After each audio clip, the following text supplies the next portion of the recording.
Sebelumnya kita mau berdoa dulu sama Tuhan ya.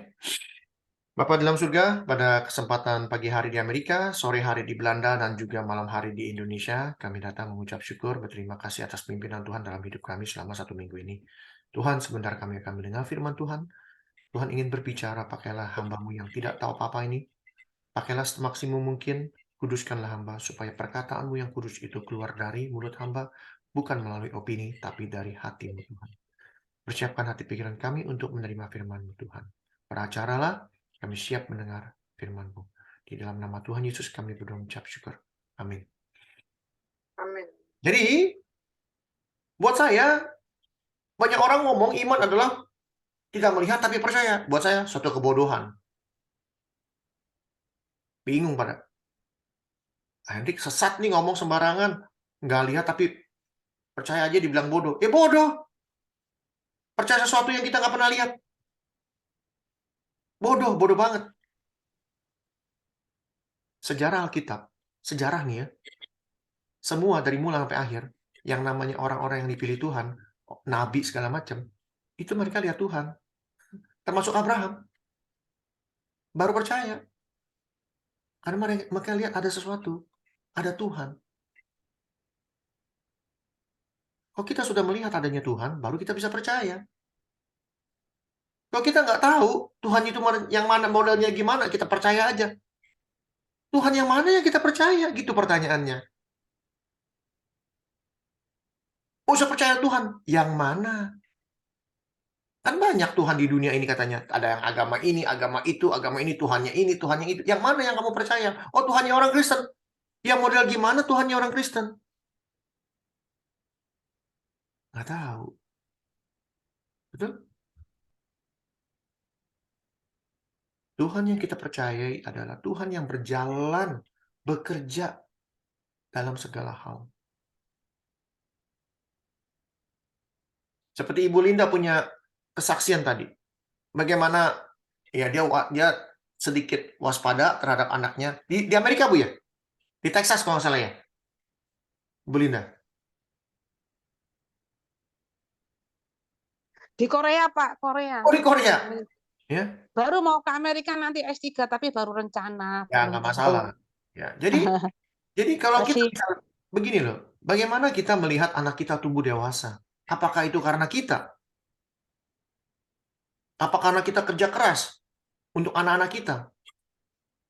Jangan ada satu orang pun yang menyombongkan diri kita bisa membesarkan anak. Kalau Tuhan tidak bekerja membantu kita, contoh kita punya toko misalnya untuk besarin anak. Kalau tokonya nggak diberkati Tuhan, apa bisa membesarkan anak? Tuh. Bahkan hal-hal kecil. Maaf, misalnya dari bayi, anak itu besok pagi melek mata, kagak bisa napas. Kalau Tuhan tak berikan napas gimana? Kan begitu kira-kira. Jadi dalam perjalanan hidup anak kita dari orok, dari bayi, sampai besar begini, sampai sudah sampai Korea. Kita melihat karyanya Tuhan di sana, bukan karyanya saya. Saya cuma alat yang diberikan Tuhan untuk membesarkan anak. Kalau kita sudah sampai tahap titik pemikiran seperti itu, saya sebagai orang tua hanya dititip Tuhan untuk membesarkan anak, mendidik anak, memberitahu anak siapa dia Tuhan. Luar biasa. Berarti pengenalan kita akan Tuhan sudah sampai tahap kita benar-benar kenal siapa dia. Artinya apa? Kita nggak buta. Kita lihat apa? Lihat rekam jejak kita. Aduh, pada saat anak saya sakit, saya berdoa sama Tuhan. Tuhan kabulkan anak itu sembuh. Bukan karena dokter. Bukan karena uang saya. Tapi Tuhan beri kesempatan. Anak itu bisa sembuh. Benar. Kalau kita punya tahap seperti itu. Ya, saya sambung lagi sekarang Ibu Erika. Nggak punya duit. Ada yang tahu nggak? Ada nggak punya duit. Nggak ada yang tahu. Yang tahu cuma kita sama Tuhan. Betul? ya betul. Betul, Pak. Bu, pengeluaran saya ya. Kan saya baru beli rumah. Pengeluaran saya.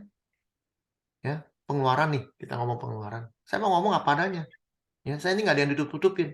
Saya nggak takut dan nggak malu ngomongnya. Pengeluaran saya 1 bulan itu bisa 5.000, Bu. 5.000 itu berapa? 75 juta, betul? Iya, Sebulan. Besar? besar, Pak. Besar. Saya kasih lihat. Saya orang yang malu-malu, kasih lihat. Ya. Nih. Your available account balance is low. Uang kamu di bank sangat rendah. Low. Ini saya dikirimin dari bank. The Oh, account, Amerika. lihat, the available balance on personal, personal. Nih, pribadi saya punya. Ini nama saya ya, tuh Hendrik ya. Kirim.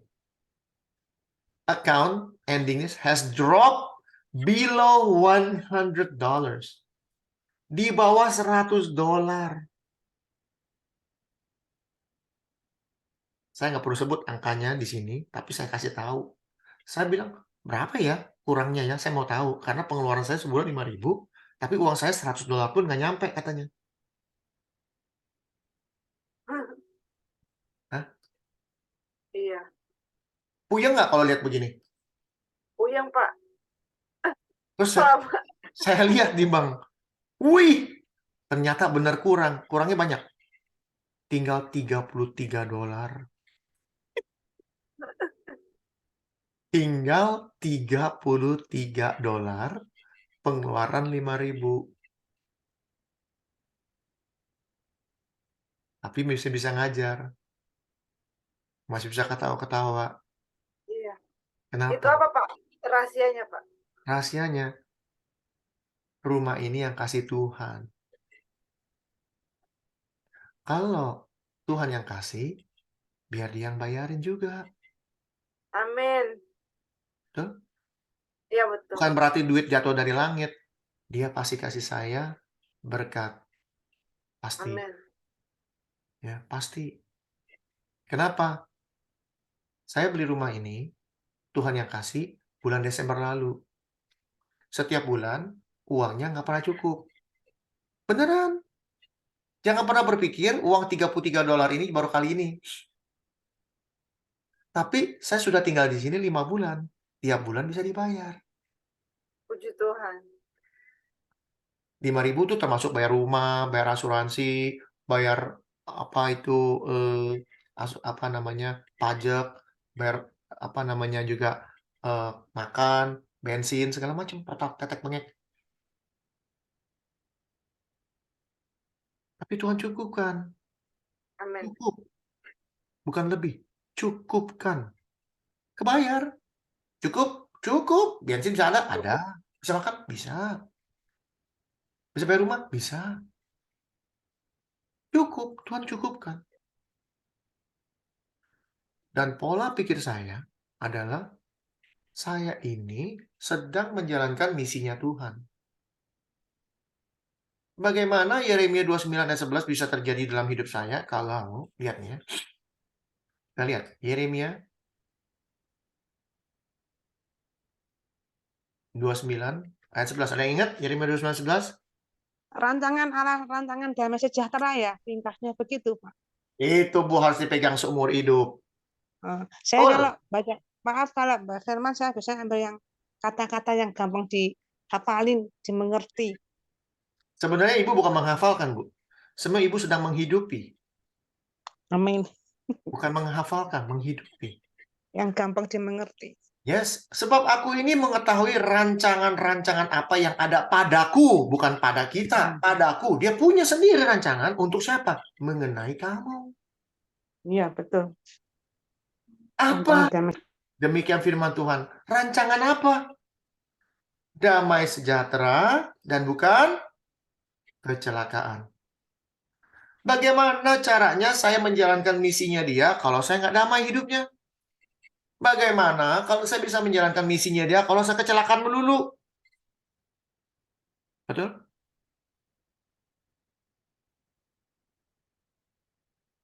Saya nggak pernah takut. Saya pas lihat kaget juga. Wih, 33. Ah, nah, hal biasa. Buat saya jadi biasa. Kerja terus. Ya, saya ini kerja sebagai waiter. Waiter di sini sama waiter di Indonesia beda. Waiter di Indonesia berdasarkan gaji, betul? Tiap bulan ada gaji ya. Kalau nggak salah gaji ya, tiap bulan ya. Kasih gaji. Iya. Udah ada penghasilan tetap. Kalau waiter tergantung kasih dari tip. Jadi apa orang punya apa bilangnya ya? Oh, kamu servisnya bagus ya, saya kasih uang tip lebih ya. Itu. Jadi harus kerja keras untuk supaya orang mau kasih kita ekstra tip gitu loh. Dan Tuhan tambahkan itu semua untuk keperluan hidup saya. Ingat ya, saya kasih tahu $33, jangan sampai nanti ada yang kirim ke saya. Ibu Linda bilang, Pak Hendrik, saya iba dengan Pak Hendrik, uangnya 33, saya mau kirim uang. Saya nggak minta uang ya, ingat. Saya nggak minta uang sama siapapun di sini. Kalau Jangan. Ingat satu hal. Saya selalu mengingatkan diri saya. Kebanyakan, tadi Ibu Pendeta ada ngomong, kok dulu pendeta itu bagus ya, kok sekarang jadi keluar kompromi. Banyak sekali dari pendeta-pendeta yang bagus dulunya ya, pengajarannya bagus luar biasa. Model kayak saya lah, bagus kira-kira gitu ya. Sombong banget Henry katanya. Tapi bisa jatuh. Yang jatuhi siapa? Jemaatnya juga. Kenapa? Jemaatnya kasih melulu. Kasihan pendetanya. Dikasih melulu. Hidupnya jadi enak. Yang tadinya dia mesti kerja keras, tambah enak, tambah enak, tambah enak. Dan kebiasaan minta. Minta. Akhirnya apa? Tuhannya jadi dua. Mamon sama Tuhan sendiri. Yang jatuhin jemaatnya juga. Gitu ya. Kecuali nggak ada angin, nggak ada hujan, saya juga nggak ngomong, kenal juga nggak, ada orang misalnya di mana, misalnya di orang-orang di Korea, kenal juga nggak, kirim uang tanpa sadar, kirim uang ke saya. Saya mau nge-trustnya gimana? Saya yakin itu dari Tuhan misalnya gitu ya. Nah itu mau gimana? Saya mau pulangin ke siapa? Kan nggak tahu waktu itu masuk. Lalu saya diamin aja, saya nggak akan ambil, saya diamin. Sampai banknya telepon, Pak ada salah ngirim. Ah itu berarti bukan uang saya. Tapi kalau udah 2 bulan, 3 bulan nggak ada yang telepon, saya akan bertanya sama Tuhan, Tuhan, ini uang dari mana? Untuk apa? Dan kalau Tuhan kasih uang seperti begitu, bukan buat saya, buat orang lain. Saya dikasih cek 2.000, dikasih cek sama customer saya. Hendrik, gue denger lu punya ini ya, punya pelayanan di Indonesia. Iya, saya punya pelayanan. Cek 2.000. $2.000. Nggak bisa tidur, Bapak Ibu sekalian. Saya nggak bisa tidur. Kenapa? Daging ini minta. Daging ini mau ambil. Dia nggak bilang loh, ini untuk kamu. Untuk pelayanan Indonesia bilang. Tapi daging ini mau ambil, bisa mau ambil loh. Kenapa? Ya itu $33 tinggal. Jangan-jangan dari Tuhan nih. Pakai bilang dari Tuhan lagi. Oh ini untuk saya ya Tuhan. Pikiran jahat.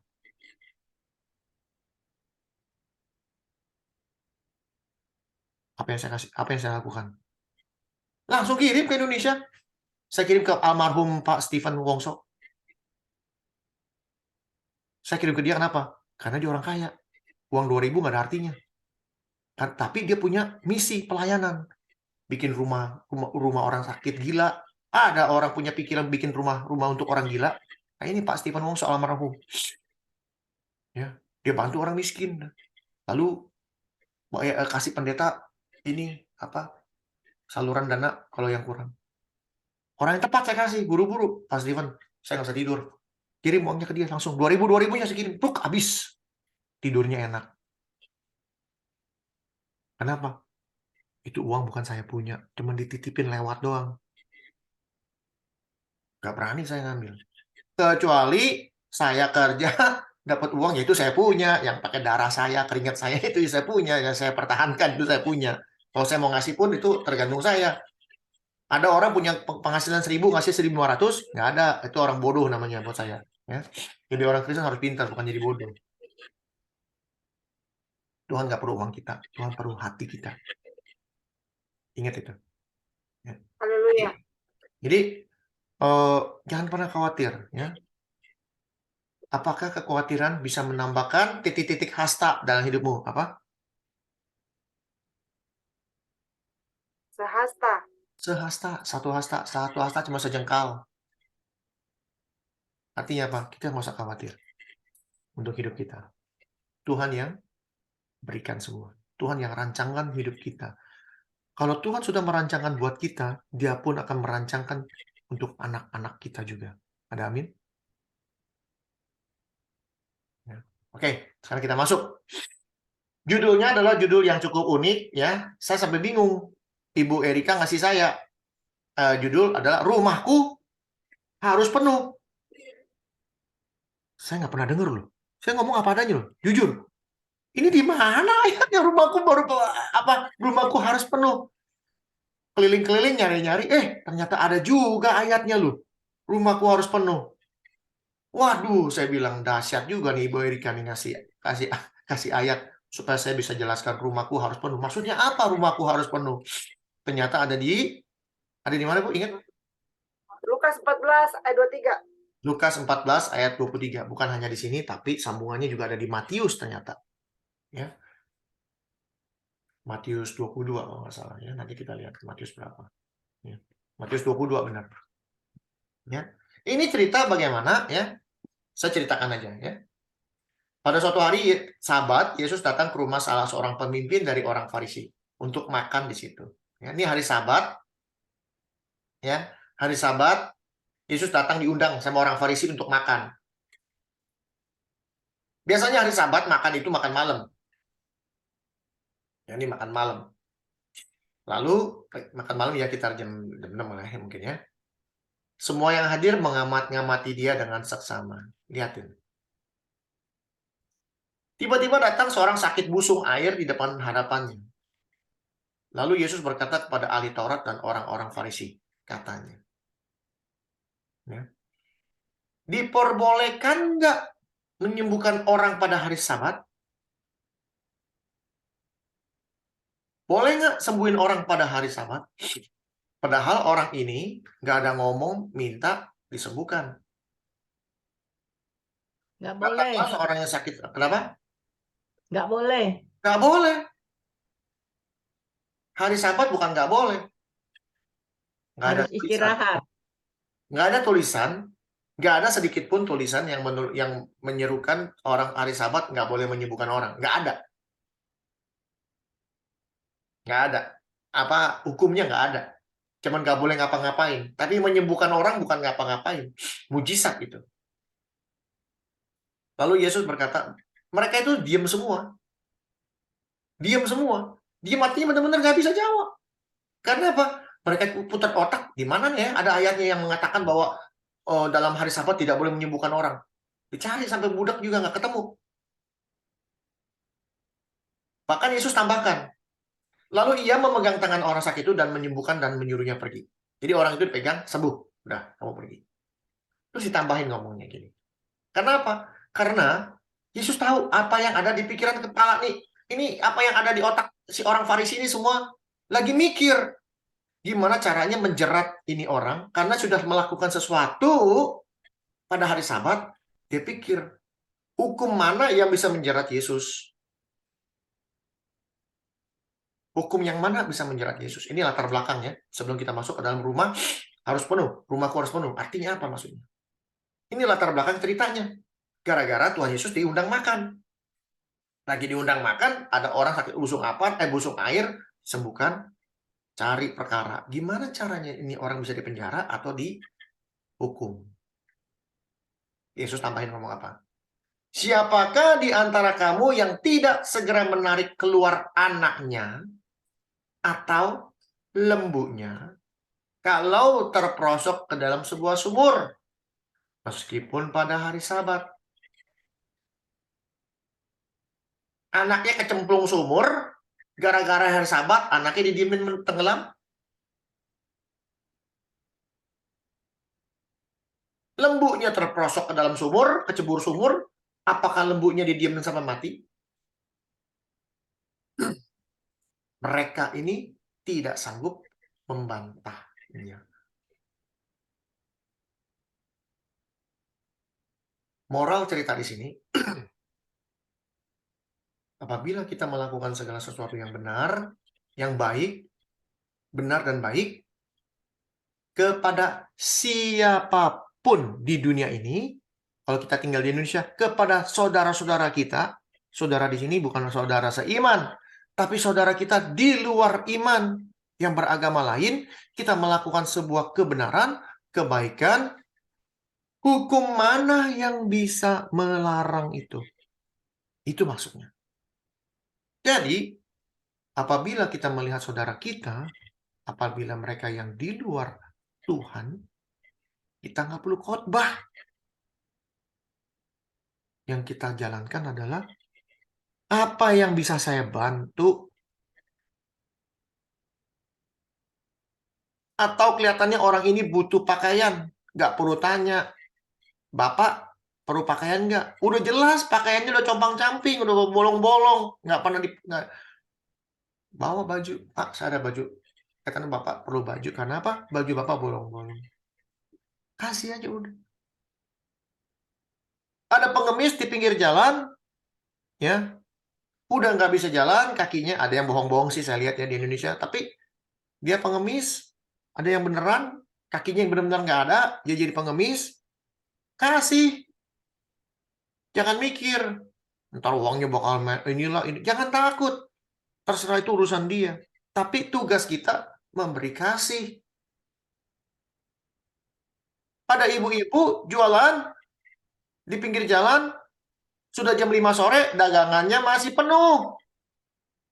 Mungkin nggak enak. Tapi dilihat wajahnya, kelihatan gusar. Kenapa kelihatan gusar?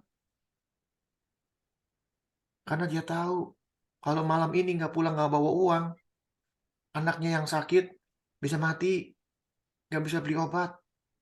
Kita yang punya uang, daripada kasih pendeta yang kaya raya, kasih ibu ini. Bu, Cuma dagangannya berapa? Kenapa?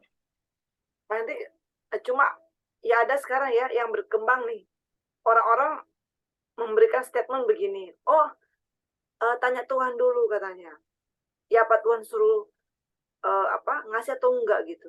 Ya kadang saya ini juga, aduh, ini orang Pertanyaannya gampang, Bu. Pertanyaan yang gampang sekali.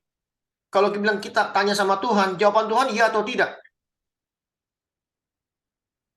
Nah itu. Ya iya, jawabannya iya. Apabila kamu memberikan air, memberikan pakaian, dan memberikan tumpangan kepada salah satu orang ini, kamu melakukannya untuk aku. Itu jawabannya iya, selalu iya, tidak pernah tidak. Iya. Waktu Yesus menyembuhkan orang sakit busung ini, ditanya nggak, kamu agamanya apa? Kamu setelah sembuh makan obat ini nggak? Narkoba nggak? Setelah sembuh kamu nanti punya istri 5 atau enggak? Enggak. Dia sembuhin. Jawabannya iya. Kenapa? Karena kita melakukan kebaikan. Betul? Jadi, kalau ada pendeta yang sudah naik Alphard, kita kasihin duit terus. Yang pintar dia, yang bodoh kita. Tapi kalau ada ibu-ibu, dagangannya jam 5, belum selesai, belum habis-habis, masih segitu-segitu aja, sedangkan anaknya lagi sakit, kita nggak tahu dia sakit atau enggak. Yang pasti, muka wajah ibu ini muram. Nggak ada ibu-ibu jualan di pasar atau jualan di pinggir jalan, barangannya masih penuh, masih senyum-senyum, ketawa-ketawa. Nggak ada.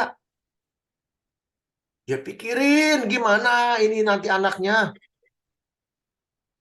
Beli semua. Kalau sanggup. Ibu semua berapa? Oh, ini semuanya 70.000. Nih, 100.000 pegang. Emang bikin kita miskin? Kasih ibu-ibu 100.000 hari itu? Enggak. 100.000 itu menyelamatkan dia dan menyelamatkan anaknya. Borong, bawa pulang. Kasih orang. Atau lagi dalam perjalanan, Bapak lapar nggak? Nih makan, kasih. Habis juga kan? Jangan pikir, entah buat siapa aja. Nggak usah, di pinggir jalan banyak orang perlu makanan. Anak-anak jalanan kasih aja, dimakan pasti. Enak nggak enak, dimakan.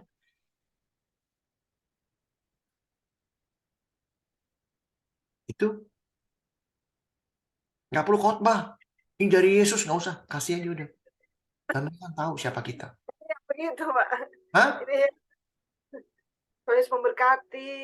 Ini jadi aku kadang-kadang lihatnya ya sih, ya bagus juga sih bilang, Tuhan Yesus memberkati, tapi ya kadang-kadang kita juga nggak memberikan apa-apa, tapi kita ngomong, "Ya Tuhan Yesus memberkati ya." Jadi kayak ini doang, kayak ya basa-basi gitu loh. Ya basa-basi sekarang karena kita nggak punya uang juga. Sekarang gini, kalau kita nggak punya uang, tapi kita ada iba, contohnya siapa? Janda miskin datang ke rumah Tuhan. Tuhan, ini cuma uang punya satu perak. Saya kasih. Sudah itu, saya besok sama anak saya mati. Dikasih ke Tuhan.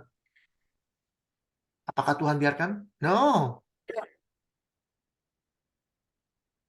Kita, kalau sudah jadi anak Tuhan, kita memberikan apa yang tinggal satu-satunya kepada orang lain, itulah yang namanya buah sulung.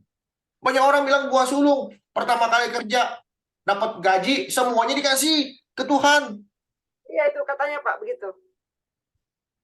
Buah sulung itu yang paling kamu sayangi, yang paling kamu pegang jagain sampai mati. Itu buah sulung. Kalau saya kasih semua gaji saya hari ini, saya masih bisa hidup, itu bukan buah sulung. Tapi hari ini Tuhan saya kasih kepada orang ini, dia makan, saya nggak makan. Saya pindahkan dosa dia kepada saya, seperti Kristus. Saya pindahkan kesengsaraan dia kepada saya. Kenapa? Karena dia belum mendapatkan rancangan yang ada daripada Tuhan. Tapi Tuhan sudah merancangkan saya untuk mendapatkan damai sejahtera dan bukan kecelakaan. Mintalah apapun yang kamu minta. Aku akan berikan. Asal, ada asalnya. Asalnya apa? Kita baca. Ya. Kalau pendeta ngomong paling enak. Mintalah apa yang kau beri, apa yang kamu minta, dia pasti akan berikan. Gimana bos caranya? Kasih tahu dong caranya. Jangan ngomong doang. Semua orang juga bisa ngomong, ya. Siapa aja bisa ngomong. Kasih tahu caranya. Caranya di mana? Di firman Tuhan. Kasih tahu caranya. Iya.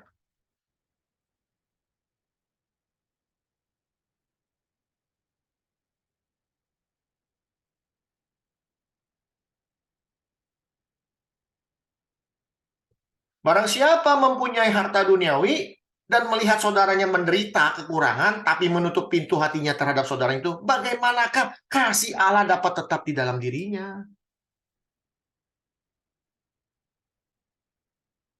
Anak-anakku, marilah kita mengasihi bukan dengan perkataan atau dengan lidah, tapi dengan perbuatan dalam kebenaran. Bukan, berkhotbah, banyak orang dikhotbahin. Enggak perlu. Bukan dengan perkataan atau dengan lidah, tapi dengan perbuatan dan dalam kebenaran.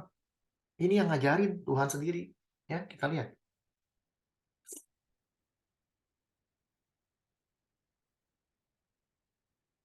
Dan apa saja yang kita minta, kita memperolehnya daripadanya. Karena, nah ini caranya. Kita menuruti segala perintahnya. Dan berbuat apa yang berkenan kepadanya. Inilah perintahnya, supaya kita percaya dengan dia, dan kita saling mengasihi sesuai dengan perintah yang diberikan Kristus kepada kita. Barang siapa menuruti segala perintahnya, ia diam di dalam Allah, dan Allah ada di dalam dia. Dengan demikian kita tahu bahwa ada Allah di dalam kita, yaitu roh Allah yang telah ia karuniakan kepada kita. Nggak perlu khotbah, orang minta makan dikasih khotbah. Kasih dia nasi, kasih dia makanan. Jangan dikhotbahin. Kasih tinggal, udah. Nggak perlu pikir dia mau ngapain, kayak dia mau punya bini 5, kayak dia kan lagi susah. Ibu-ibu juga lagi susah. Ya, kembali lagi kepada rumah koresponden. Jadi, Yesus tahu pemikiran manusia. Ya. Iya. Lanjut. Ya. Ada lagi Yesus ngomong begini, karena Yesus melihat bahwa tamu-tamu berusaha menduduki tempat-tempat kehormatan, ia mengatakan perumpamaan ini kepada mereka. Jadi pada waktu Yesus lagi ngobrol nih, ini Yesus tamu kehormatan nih. Banyak orang datang mau duduk paling depan nih. Wow, biar kelihatan terhormat. Yesus bilang begini, kalau seorang mengundang engkau ke pesta perkawinan, jangan duduk di tempat kehormatan. Ini yang ngajarin Tuhan. Besok-besok, kalau ada undangan, duduklah paling belakang. Sebab mungkin orang itu telah mengundang seorang lebih terhormat daripadamu. Supaya orang itu supaya orang itu yang ngundang engkau jangan datang dan berkata, berilah tempat ini kepada orang itu. Lalu engkau dengan malu harus pergi duduk di tempat yang paling rendah. Tapi apabila engkau diundang, duduklah di tempat yang paling rendah. Mungkin tuan rumah akan datang dan berkata kepadamu, sahabat, silakan duduk di depan. Dengan demikian engkau akan menerima hormat di depan mata semua tamu yang lain. Sebab barang siapa meninggikan diri, ia akan direndahkan. Dan barang siapa merendahkan diri, ia akan ditinggikan. Artinya bukan kita itu selalu merendahkan diri. Depan orang, enggak, bukan. Merendahkan diri dan meninggikan diri di sini artinya apa?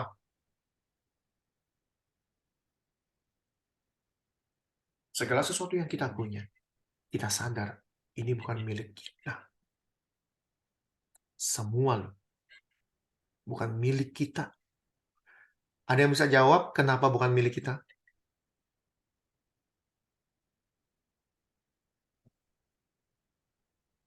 Di sini siapa yang nggak bisa mati? Karena kita waktu lahir telanjang, tangan kosong, kita berangkat juga dengan tangan kosong. Thank you. Mati juga tangan kosong. Yes. Apa kita miliki semua kita balik? No, jadi orang lain punya. Ganti nama, ganti kepemilikan, betul? Betul. Nah itu. Jawabannya Iya, betul. Jawaban 100. Jadi kita nggak perlu sombong, nggak perlu apa yang perlu sombong. Tapi kalau kita punya segala sesuatu, orang nggak tahu ngobrol sama kita. Dan dia tiba-tiba tahu bahwa siapa kita. Wah, ternyata saya ngomong sama seorang presiden. Wah, saya ternyata ngomong sama orang yang punya ini, punya ono. Bahkan kalau ada orang kaya yang laganya sok kaya, ngobrol sama orang yang lebih kaya dari dia 1000 kali lipat, bisa malu. Aduh, gue orang paling miskin di antara orang kaya. Malu. Itu latar belakangnya. Baru masuk. Yesus berkata juga kepada orang yang mengundang dia, apabila engkau mengadakan perjamuan siang dan perjamuan malam, jangan engkau mengundang sahabat-sahabatmu, juga saudara-saudaramu, atau kaum keluargamu, tetangga-tetanggamu yang kaya. Karena apa? Karena mereka akan membalasnya dengan mengundang engkau juga. Dengan demikian, engkau mendapat balasnya. Tapi apabila engkau mengadakan perjamuan, undanglah orang miskin, orang cacat, orang lumpuh, dan orang buta. Kenapa Tuhan? Karena engkau akan berbahagia. Kenapa berbahagia?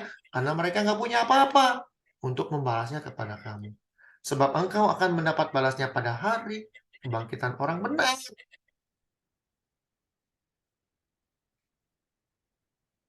Kita dianggap benar apabila kita mengundang orang-orang yang model begini. Haleluya. Pertanyaannya, kapan kita pernah dengar orang kaya, Kristen, luar biasa, ngundang ke rumahnya orang kayak begini? Orang miskin, cacat, dan sebagainya. Ada? Pernah dengar? Siapa orangnya? Belum. Belum. Saya juga belum. Belum pernah dengar.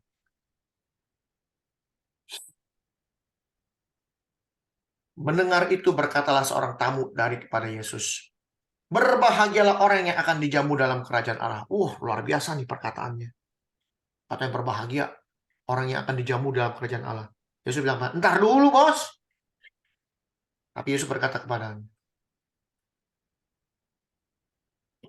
ada seorang mengadakan perjamuan besar dan ia mengundang banyak orang. Menjelang perjamuan itu dimulai, ia menyuruh hambanya mengatakan kepada para undangan, marilah, sebab segala sesuatu sudah siap.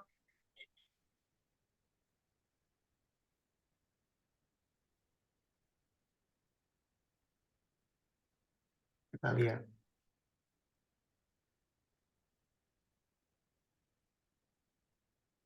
Matius 11 ayat 28 bilang apa? Marilah.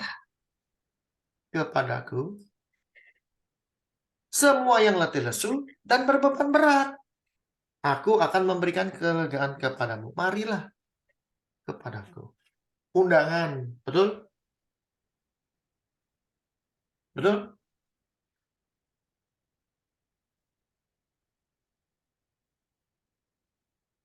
Dua Petrus 3 ayat 9. Tuhan tidak lalai menepati janjinya, sekalipun ada orang yang menganggapnya sebagai kelalaian. Tapi ia sabar terhadap kamu, karena apa? Karena ia menghendaki supaya jangan ada yang binasa, melainkan supaya semua orang berbalik dan bertobat. Tuhan sabar. Tuhan mau kita tuh jangan ada yang binasa. Maka dibilang, marilah kemari kepadaku. Ya, ini semuanya sudah siap. Tapi mereka, para undangan, yang diundang Tuhan, bersama-sama minta maaf. Kita lihat pola minta maafnya gimana. Ini pola minta maaf yang benar-benar konyol. Kenapa konyol? Kita baca sama-sama. Yang pertama berkata begini, aku telah membeli ladang dan aku harus pergi melihatnya. Aku minta dimaafkan ya. Kasih tahu saya konyolnya di mana.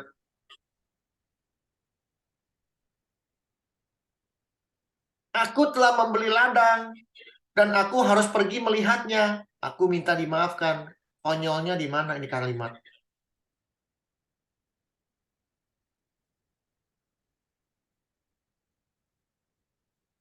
Beginilah baca firman Tuhan harus begini.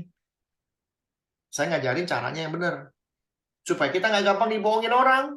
Supaya kita nggak gampang dibodoh-bodohi orang. Yang ngebodohin dan ngebohongin kita adalah orang-orang yang nongkrong di gereja. Ada yang tahu konyolnya di mana di kalimat ini? Ayo, bantu saya.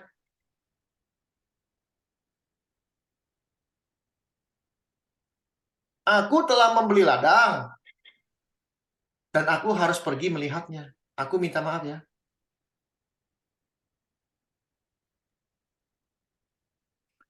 Dia tidak bisa mengerjakan ladangnya sendiri. Bukan. Kita tanya diri kita, ya. Ada nggak di sini orang yang ke pasar beli sayur, nggak pakai lihat, beli sampai di rumah baru dilihat? Ada nggak begitu? Beli sayur, ambil, masukin kantong plastik, ambil di rumah baru lihat sayurnya bagus nggak ya? Ada yang begitu? Itu orang bodoh, Nah, Andy. nah, ini apa bedanya? Saya beli ladang, sekarang saya mau lihat. Udah beli dulu.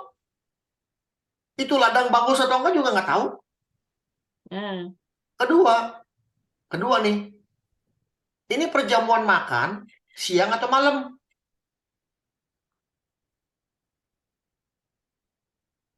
Siang atau malam? dua-dua. Ya, anggap malam. Anggap malam. Beli ladang malam-malam. Udah itu mau lihat malam-malam. Apa yang mau dilihat? Gelap. Konyol nggak? Yes. Konyol. Aku telah membeli ladang, aku harus pergi melihatnya. Udah beli dulu, baru mau lihat. Yang lain, nah nomor itu yang pertama konyol. Yang kedua, konyolnya di mana? Kasih tahu saya. Aku telah membeli 5 pasang lembu kebiri dan aku harus pergi mencobanya. Aku minta Sama. sama. Orang Sunda bilangnya sarwa kene, orang Jawa bilangnya podo wae. Ah, Beli lembu, sekarang mau coba. Belum dicoba dulu, orang mau coba dulu baru beli. Ini membeli dulu, baru mau coba.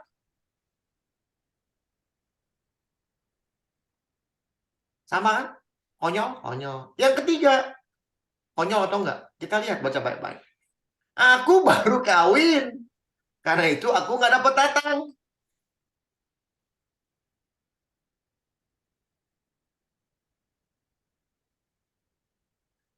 Ini gimana?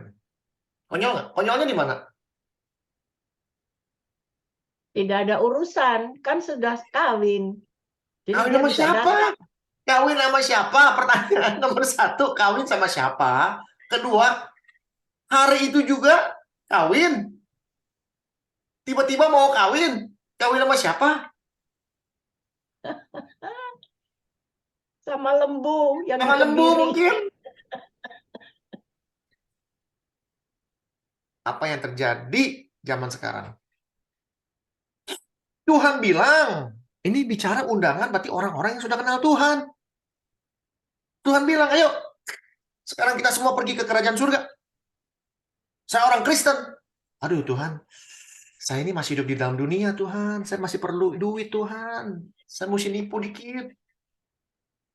Aduh Tuhan, duit saya udah kebanyakan Tuhan. Saya bingung mau ngasihnya gimana, mau ngabisinnya gimana Tuhan. Udah saya udah kasih semua, bikin yayasan-yayasan ini semua udah kasih Tuhan. Tapi duitnya masih banyak, gimana ya? Saya mesti bagi-bagi. Bagi satu istri kurang Tuhan. Anak saya paling banyak 5. Masih banyak juga. Saya mau dapat istri 2 lagi di Tuhan, boleh? Ambil lagi istri 1, ambil lagi istri 1. Bahkan punya gundik. Disimpan di apartemen. Tanpa si istri tahu. Orang Kristen loh. Kalau ada orang Kristen, waduh, ini saya punya Saya punya bawahan nggak benar nih. Disikat mati. Kan baru kan kemarin. Alasannya banyak. Aduh Tuhan, saya mau kebutuhan begini, Bu. Saya baru kawin Tuhan. Waduh, calon pacar saya ini luar biasa, cantiknya, segala macam. Maaf ya Tuhan, saya nggak mau pergi pelayanan. Zaman sekarang itu yang terjadi. Mau mendengar firman kebenaran aja nih. Aduh, bentar lihat jam, bentar lihat jam. Lama bener ngomongnya nih.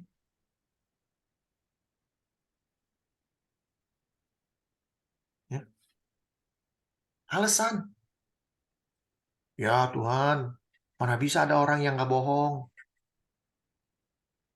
Bukan mana ada yang nggak bisa. Ada nggak yang mau? Gitu, mau atau enggak? Bukan bisa atau enggak, mau atau enggak? Di sini Ibu Linda sebagai ibu, pernah nggak Ibu Linda ngomong sama diri sendiri, saya capek jadi ibu, saya mau jadi anak gantian deh. Kamu jadi ibu ya, saya jadi anak. Bisa gitu? Dipegangin status ibu sampai mati. Dipegangin sampai mati tuh status ibu. Nggak pernah mau rubah-rubah menjadi anak, nggak ada. Dipegangin. Emang mau Ibu Linda jadi seorang ibu sampai mati? Enggak mau dulu mah. Waktu masih bujangan, mana kepikir menjadi seorang ibu. Harus bertanggung jawab sampai mati menjadi seorang ibu. Nggak pernah kepikir. Tapi pada saat memiliki seorang anak, timbul status ibunya itu yang harus dia pegang sampai mati.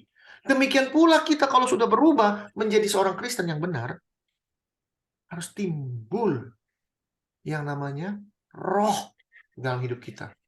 Sehingga kita menjadi orang yang benar. Nggak mau lagi berbuat yang nggak benar. Sampai mati kita pegangin. Kenapa? Tanggung jawab. Betul? Lanjut. Maka kembalilah hamba itu dan menyampaikan semuanya kepada tuannya. Lalu murkalah tuan rumah itu dan berkata kepada hambanya, pergilah segala jalan, lorong kota, bawalah kemari orang miskin, orang cacat, orang buta, dan orang lumpuh. Kemudian hamba itu melaporkan Tuhan, yang apa yang Tuhan perintahkan itu sudah dilaksanakan, tapi sekalipun masih ada tempat. Dikasih undangan sama orang kaya, ya, kasih undangan sama orang kaya nih, sama Tuhan. Yang dikasih undangan tuh kita, orang Kristen. Tapi nggak ada yang mau datang ke rumah Tuhan. Orang lain yang bukan orang Kristen, diberi undangan, mereka datang, mereka lakukan, mereka menjadi orang-orang benar di hadapan Tuhan, dan mereka datang. Mereka mau datang. Padahal mereka belum mengenal Tuhan. Dikasih undangan, mereka terima, mereka datang ke rumah Tuhan. Inilah maksud. Yang dahulu menjadi yang terbelakang menjadi yang terdahulu. Dan itu terjadi kepada bangsa Israel. Bangsa Israel adalah bangsa yang pertama-tama di dunia yang datengin Tuhan. Didatengin Tuhan dari langit, dari surga ke dunia, nyampenya di orang Israel. Yang terdahulu, Tuhan kita dari zamannya Abraham, nongkrong sama Abraham sampai kepada bangsa Israel. Bukan setahun, 2 tahun, ribuan tahun. Orang yang pertama kali ketemu lihat Tuhan dalam sosok Kristus, orang pertama kali yang mengenal Tuhan dengan imannya Abraham, menjadi yang terbelakang. Kita ini dulu bukan orang Kristen, kita ini belum mengenal Bapak Allah bapaknya Abraham, Ishak, dan Yakub. Kita nggak kenal. Kita orang Indonesia nggak tahu siapa-siapa. Tapi kita diperkenalkan oleh Kristus, terakhir kebelakangan, kita mau menjalankannya. Kita mau mengenal dia. Dan kita mau melakukannya. Orang Israel, kamu percaya sama Kristus. Sampai bisa percaya pun, mereka dianggap orang paling belakangan. Kenapa? Bangsa lain lebih dahuluan. Itu maksudnya. Yang terdepan menjadi yang terbelakang, yang terbelakang menjadi yang terdepan. Bukan yang terbelakang duduk di gereja menjadi duduk yang paling depan. Bukan itu. Kita yang sudah mengenal Kristus begitu lama, menjadi yang terbelakang gara-gara kita nggak mau lakukan seluruh perintahnya. Lanjut. Lalu kata Tuhan itu kepada hambanya, pergilah ke semua jalan dan lintasan dan paksalah orang yang ada di situ masuk, karena rumahku harus penuh. Tuhan kita tuh luar biasa. Maksain orang supaya mereka semua bertobat. Masuk ke rumah saya, tempat saya banyak penuh. Kerajaan Allah itu besar. Jangan 7 miliar orang. 700 miliar orang pun masih kurang. Tuhan mau semua diselamatkan. Percaya nggak semua? Semua itu yang termasuk orang jahat, percaya nggak? Mau diselamatkan. Nah, lihat. Nah, lihat. Cerita ini sama persis dengan cerita Matius 22. Matius 22, detailnya tuh lebih mantap. Kita lihat. Ya, tentang perjamuan kawin. Sama. Hal kerajaan surga, sempurna seorang raja mengadakan perjamuan kawin untuk anaknya. Yang menyuruh hambanya manggil orang-orang yang telah diundang ke perjamuan kawin itu, tapi orang itu tidak mau datang. Ya, ia menyuruh hamba yang lain, pesannya, katakanlah kepada orang yang diundang itu, sungguh hidangan telah kusediakan, lembu-lembu jantan, ternak, pilihan sudah disembelih, semuanya sudah tersedia, sama, mari, semuanya sudah tersedia. Lukas 14. Datanglah ke perjamuan kawin ini, tapi orang-orang diundang tidak mengindahkannya, ada yang pergi ke ladang, ada yang ngurusin usahanya. Sama, konyol. Yang lain menangkap hamba-hambanya, menyiksanya dan membunuhnya. Maka murkalah raja itu, lalu menyuruh pasukannya ke sana dan membinasakan pembunuh-pembunuh itu dan membakar kota mereka. Ini nubuatan. Dan terjadi kapan? 70 AD. Ya, tahun 70, yang namanya Yerusalem diratakan oleh bangsa Romawi. Ini sudah terjadi nubuatannya. Orang Israel diberikan hambanya, yaitu Kristus. Tapi apa yang dilakukan? Disiksa dan dibunuh. Semua nabi-nabi oleh bangsa ini dibunuh. Maka murkalah Tuhan. Tuhan memakai pasukan. Pasukan siapa? Orang Romawi. Untuk membinasakan pembunuh dan membakar kota mereka. Ini terjadi di tahun 70. Israel diratakan oleh Titus. Ya.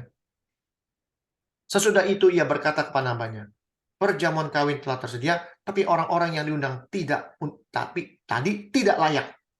Sudah mengenal Tuhan, tapi dianggap tidak layak. Sebab itu pergilah ke persimpangan jalan, undanglah setiap orang yang kamu jumpai di sana ke perjamuan kawin itu. Inilah tugas kita. Kita sebagai hamba Tuhan, kita diberikan otoritas untuk mengundang setiap orang yang kita lihat, yang kita jumpai.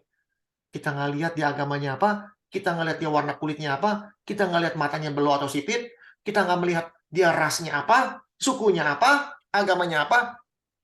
Kita berikan undangan. Ya. Maka pergilah hamba itu, mereka mengumpulkan semua orang yang dijumpainya di jalan-jalan. Orang jahat dan orang baik. Lihat. Orang jahat dan orang baik. Sehingga penuhlah ruangan perjamuan kawin itu dengan tamu. Artinya apa? Orang jahat bisa masuk ke dalam perjamuan Tuhan. Orang baik bisa masuk ke dalam perjamuan Tuhan. Ini kok bisa orang jahat masuk ke perjamuan Tuhan?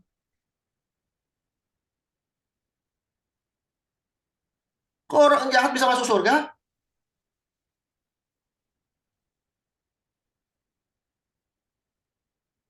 Ya. Apa yang membuat mereka bisa masuk? Ketika raja itu masuk dan bertemu dengan tamu-tamu itu, alias orang jahat dan orang baik, ia melihat seorang yang tidak berpakaian pesta. Orang jahat ini pakai nggak pakaian pesta? Halo? Tidak. Pakai. Hmm. Dia bisa masuk karena dia pakai pakaian pesta. Tapi dari semua tamu ada orang yang tidak pakai pakaian pesta. Ada undangan nggak pakai pakaian pesta. Ia berkata kepadanya, "Hai saudara, bagaimana engkau masuk kemari dengan tidak memakai pakaian pesta? Kamu diundang ke rumah raja. Kok pakaian pestanya nggak dipakai?" Orang itu diam aja. Lalu kata raja itu kepada hambanya, "Ikat kaki orang ini, campakkan orang ini ke dalam kegelapan yang paling gelap. Di sana akan terdapat retak dan retak gigi." Artinya apa? Nggak lihat. Artinya apa? Ada di mana artinya? Ada yang ingat ada di mana kalimat pakaian? 2 Korintus. Yang ngomong Paulus ya. 2 Korintus 5.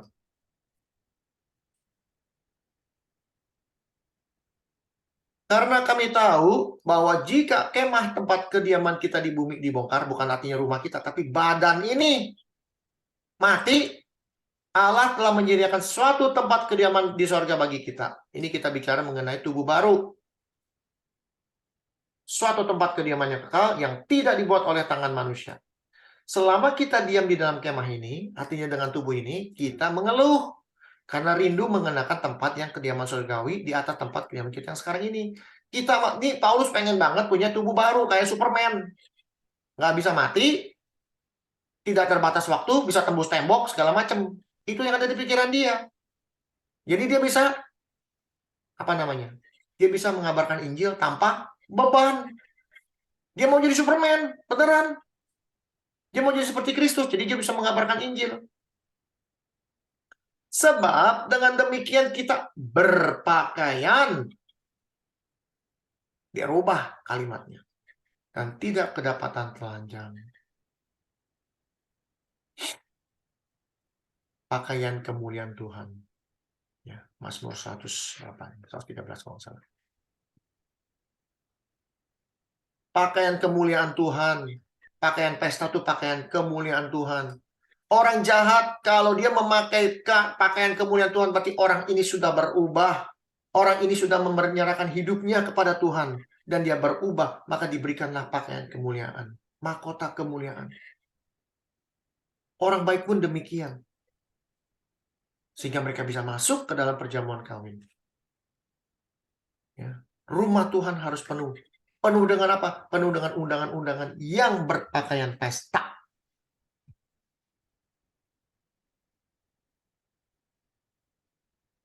Kalau kita kedapatan telanjang, tidak memakai pakaian kemuliaan itu, apa yang terjadi? Bukan nakut-nakutin, tapi inilah yang terjadi. Kita akan masuk ke dalam kegelapan yang paling gelap. Dan kita akan mendapat ratapan Neraka. Ya, kira-kira begitu. Banyak yang dipanggil, tapi sedikit yang dipilih. Banyak orang nggak ngerti. Banyak dipanggil, sedikit yang dipilih. Dari cerita ini kita jadi ngerti. Semua orang dipanggil. Tapi yang terpilih, sedikit. Artinya terpilih bukan dipilih-pilih. Bukan. Contoh, Ibu Erika menyebarkan brosur. hari ini ada khotbah dari Pak Hendrik, sebarin brosur. Yang diundang bukan ini berapa orang semua totalnya? 8 orang. Bukan 8 orang yang diundang. Ibu Erika mengundang cuma 8. Saya rasa lebih, Ibu ya. Mungkin ada 100 orang yang diundang. Undangan disebar 100. Semua orang diundang. Ya, semua orang diundang. Banyak orang semua diundang yang dipanggil. Ayo masuk, ayo Zoom, ayo kita mau dengar firman Tuhan. Ayo, dipanggil semua. Yang datang cuma 8.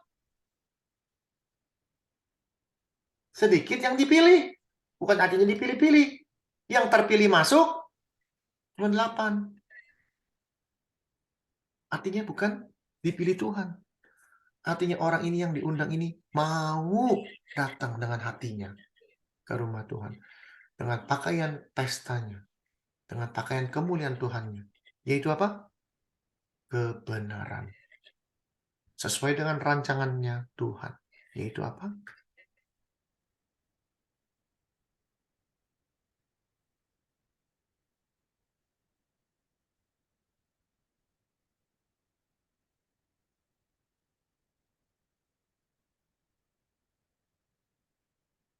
Sebab kami berusaha, baik diam di dalam tubuh ini, maupun kami diam di luarnya, supaya kami berkenan kepadanya. Sebab kita semua akan menghadap tahta pengadilan Kristus, supaya setiap orang memperoleh apa yang patut diterimanya, sesuai dengan yang dilakukannya dalam hidup ini, baik atau jahat. Kalau kita berbuat baik, kita benar di hadapan Tuhan, kita akan diberikan mahkota kemuliaan dan pakaian kemuliaan. Kita tidak terdapat kedapatan telanjang atau tidak berpakaian pesta. Rumah Tuhan harus penuh. Bagaimana memenuhi rumah Tuhan? Kita diberikan undangan supaya undangan ini diberitakan kepada orang lain. Kitalah hambanya Tuhan. Kita semua ini hambanya Tuhan. Undang setiap orang. Supaya orang bisa mengenal siapa dia. Caranya apa? Bukan dengan lidah atau perkataan. Tapi dengan perbuatan. Dan menuruti segala perintahnya.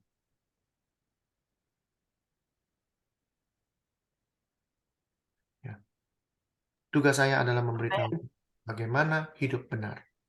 Mempersiapkan diri. Kedatangan Tuhan sudah semakin dekat. Kita harus semakin kudus. Semakin tak bercacat celah. Seperti rencana Tuhan dari mula. Yaitu kudus tak bercacat celah. Di mana ayatnya? Efesus 1 ayat 4. Sebab di dalam Kristus, Allah telah memilih kita sebelum dunia dijadikan. Bukan artinya kita dipilih-pilih Tuhan. Tapi di dalam Kristus kita dijadikan. Supaya apa? Supaya kudus tak bercacat di hadapannya. Inilah rancangan Tuhan. Yaitu kita harus kudus, kita tak bercacat di hadapannya. Dan ini sangat penting sekali. Kenapa?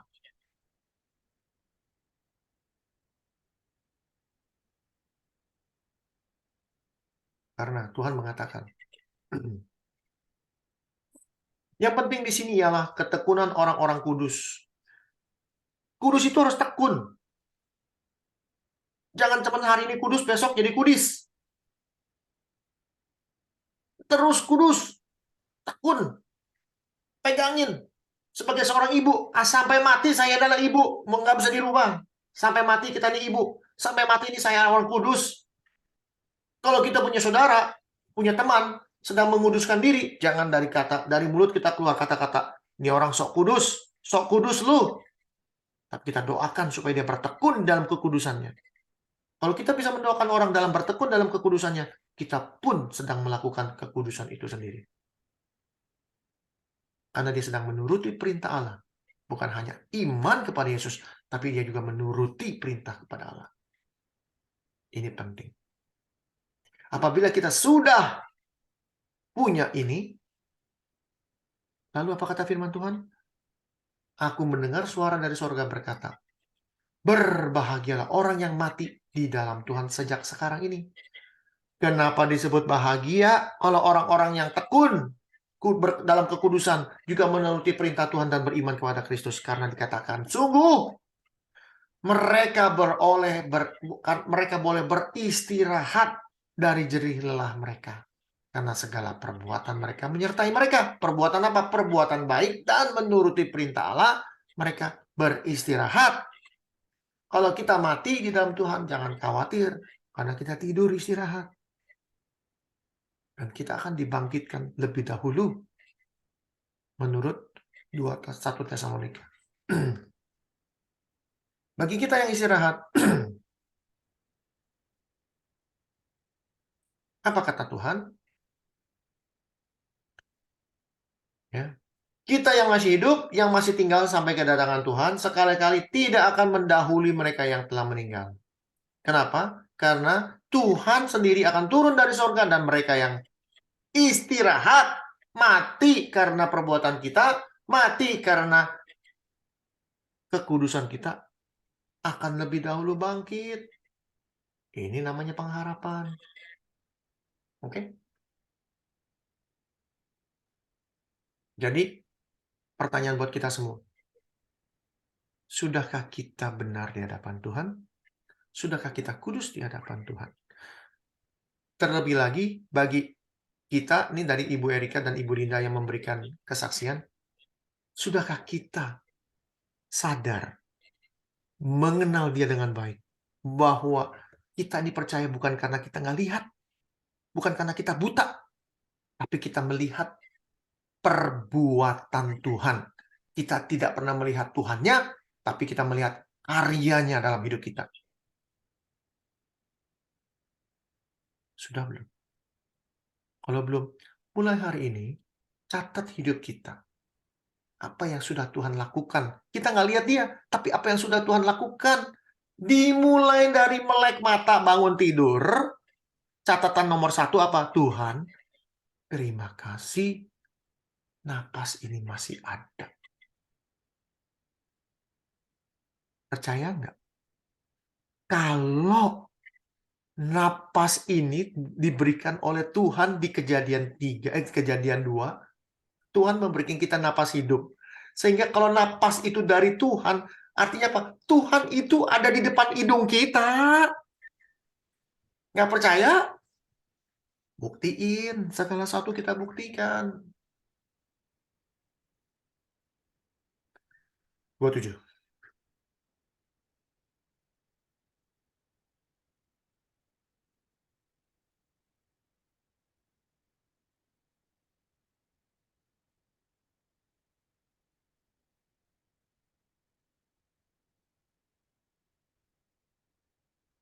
Nih, coba.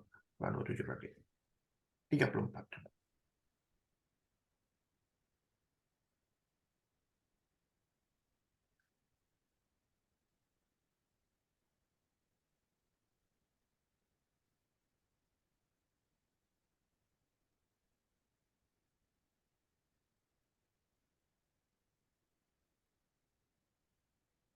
Ini boleh benar. Ini kan saya pakai. Berarti masih di Ayub 20-an. Bentar ya. Ayub ayat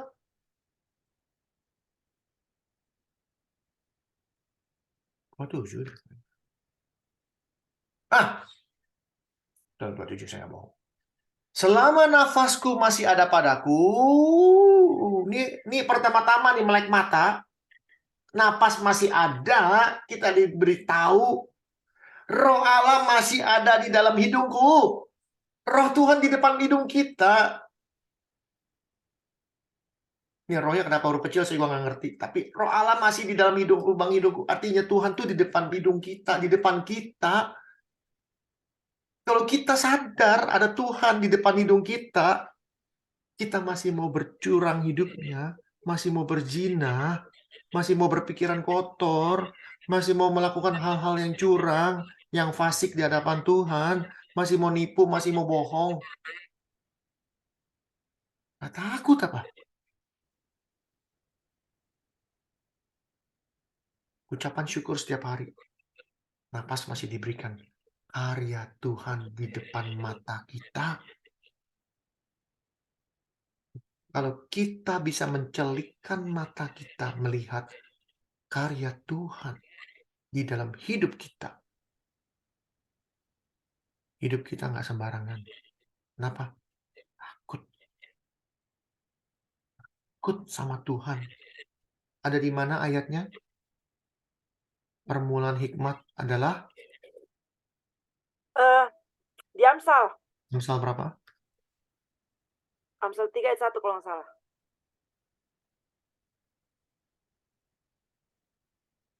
Mana? Kan? Ya. Amsal 1, Ayat 3 ya. bukan. Permulaan hikmat adalah takut akan Tuhan adalah permulaan hikmat. Hikmat. Betul? Ya betul.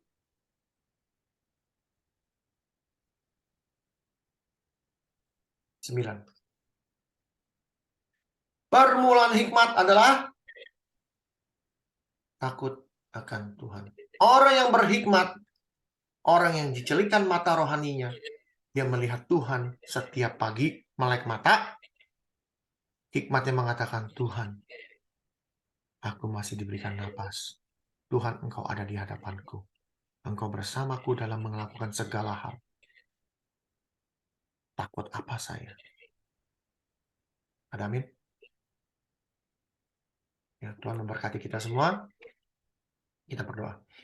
Bapa di dalam surga, terima kasih Tuhan atas firman yang Tuhan berikan melalui hamba-Mu yang sangat tidak tahu apa-apa ini Tuhan. Bila firman-Mu ini Tuhan menjadi hidup di dalam kehidupan kami, baik di dalam pelayanan kami, di dalam keluarga kami, maupun di dalam kehidupan bermasyarakat. Biar kami menjadi hamba-hamba Tuhan yang benar, biar kami melakukan segala perintah Tuhan, dan kami melihat bagaimana karya Tuhan hidup di dalam kehidupan kami. Ampunilah segala kesalahan kami apabila kami masih melakukan kesalahan kami. Tapi biarlah kami hidup benar dan kudus di hadapan Tuhan. Ajar kami untuk bisa dan mau melakukan, memegang teguh, memegang status sebagai anak Tuhan sampai mati. Agar kami layak diberikan pakaian kemuliaan, pakaian pesta untuk bisa mendapatkan perjamuan di hadapan Tuhan.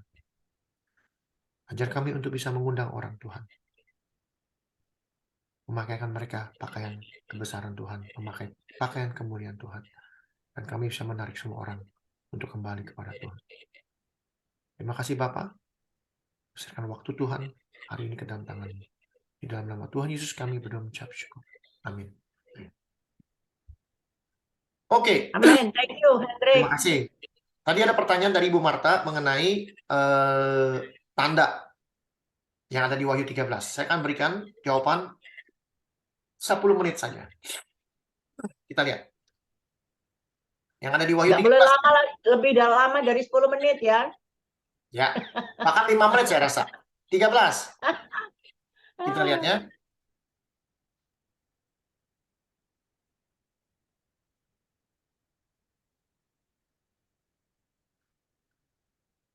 Mana tuh?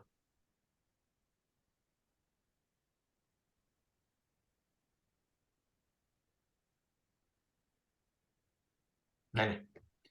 Dan dia, si binatang tersebut, menyebabkan sehingga semua orang, kecil atau besar, kaya atau miskin, merdeka atau hamba, diberi tanda pada tangan kanannya atau pada dahinya. Dan tidak ada seorang pun yang dapat membeli atau menjual selain daripada mereka yang memakai tanda itu, yaitu nama binatang itu atau bilangan namanya. Bilangan binatang itu adalah 666. Ya. 666. 666. Ini yang ditanya oleh Bu Marta, betul? Bu Marta? Benar, Pak. Benar, Pak. Tandanya Benar, apa Pak. sih? Betul nggak, Pak? Ibu mau nanya tandanya apa? Betul? Iya. Tanda ada di mana? Tandanya ada di mana? Tangan, Di dahi dan di tangan. dan di Dahi dan dahi. Semua orang berpikir zaman sekarang ada vaksin, ada chips yang kecil bisa dimasukin ke dalam tangan manusia supaya manusia bisa belanja pakai ini. No, saya katakan sekali lagi jawabannya no, bukan itu. Mau tahu apa tandanya? Kita lihat dulu latar belakangnya. Perjanjian lama. Betul, di mana? Eh, Sampai mati. Ulangan 6. I forgot. Ulangan 6. Ingat, ulangan 6. Ini adalah kasih kepada Allah dan perintah yang utama. Ulangan 6 adalah Shema Israel. Shema Israel itu apa? Hai dengar orang Israel. Inilah kalimat Shema. Semua orang Israel sebutkan Shema Israel. Dia pasti jawab ini. Tuhan itu Allah kita. Tuhan itu adalah Esa. Itulah Shema Israel. Kasihlah Tuhan Allahmu dengan segenap hatimu, dengan segenap jiwamu, dan dengan segenap kekuatanmu. Inilah Shema Israel. Ulangan 6. Dan Shema ini harus ada di mana? Di Harus kepala. juga engkau mengikatnya sebagai tanda pada tanganmu dan menjadi lambang di dahimu. Sama nggak dengan ini? Tanda Sama. pada kanan dan pada dahinya. Betul? Sama. Yes. Artinya apa? Artinya, setan itu tukang copy, duplikat apa yang Tuhan bikin, dia mau bikin. Tuhan mengajarkan kita untuk menaruh firman-Nya di kepala kita, menjadi lambang di dahi kita, diikat di tangan kita, artinya tangan kita melakukan apa yang ada di dahi kita, yaitu perintahnya Tuhan. Tangan ini melakukan segala perintah Tuhan. Itu Shema. Setan juga nggak mau kalah. Di akhir zaman, semua orang harus ada firman setan di kepalanya. Dan tangan ini melakukan segala firman setan, alias melakukan segala kejahatan yang setan inginkan. Bukan yang Tuhan inginkan. Di akhir zaman cuma ada 2 tanda. Tuhan akan datang kedua kali melihat tanda itu. Tanda di tangan dan tanda di dahi, yaitu apa? Firman Tuhan yang ada di kepala kita, itulah tanda yang akan Tuhan pilih. Inilah anak-anakku. Setan nggak mau kalah. Ini juga anak-anak saya. Ada di kepala mereka, ada di tangan kita. Walaupun kita ditaruh chips buat belanja segala macam, tapi hidup kita benar di hadapan Tuhan. Kita melakukan kebenaran dan kebaikan di hadapan Tuhan. Dan kita menguduskan diri. Tuhan nggak melihat chipsnya. Yang dilihat, nih, isinya. Perbuatannya. Apakah dengan chips itu kita jadi robot? Kita mau berbuat baik, nggak bisa jadi berbuat jahat. Satu-satunya ciptaan Tuhan yang tidak bisa setan lakukan kepada kita adalah menyetir kita. Nggak bisa. Dari mana kita tahu? Yakobus. Kalau kita udah baca begitu banyak, kita ngerti siapa dia. Kita ngerti apa yang harus kita lakukan. Mana tuh kok hilang? Ya.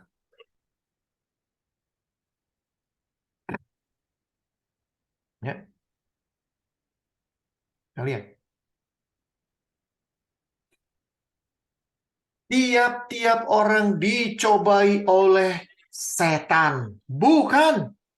Tiap-tiap orang dicobai oleh keinginannya sendiri. Karena ia diseret dan dipikat olehnya. Tugas setan cuman mencobai kita. Masalah kita mau ikutin dia atau enggak, semua di tangan kita. Kalau kita bilang say no to setan, dia tidak bisa lakukan apa-apa. Dia nggak bisa maksa kita untuk berbuat jahat. No. Tapi kita yang punya kemampuan untuk bilang no, dia nggak bisa apa-apa.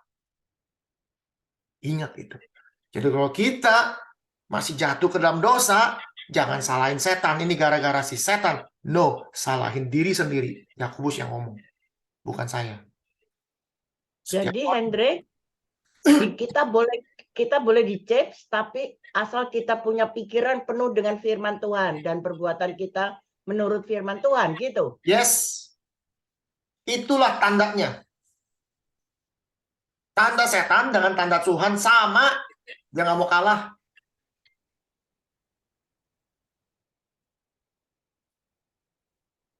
Dia nggak mau kalah. Jadi Ibu Marta udah jelas. Jangan khawatir dengan apa yang dunia tawarkan. Begini Bogono ditawarin vaksin segala ya terserah lah. Kalau udah waktunya mati, divaksin ya mati juga. Nggak divaksin juga mati. Kan udah Tidak jelas, orang. Pak.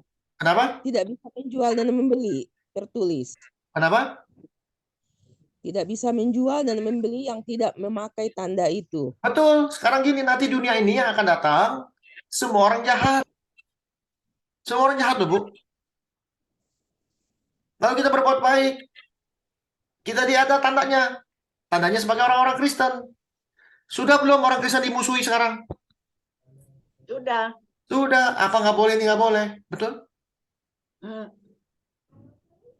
Jadi bukan masalah nggak boleh, nggak bisa beli, nggak bisa apa-apa. Benar-benar kita tidak bisa melakukan apa-apa. Persiapkan itu. Ini sambungannya ke Wahyu 14, Pak. Wahyu 14 Nah, lihat Wahyu 14. Saya ayat berapa? izin ya, Hendrik sama Erika. Yo. Terima kasih. Nah, Oke. oh iya, Bu Agatha, makasih banyak ya. Kasih, Bu. Udah gabung. Danke.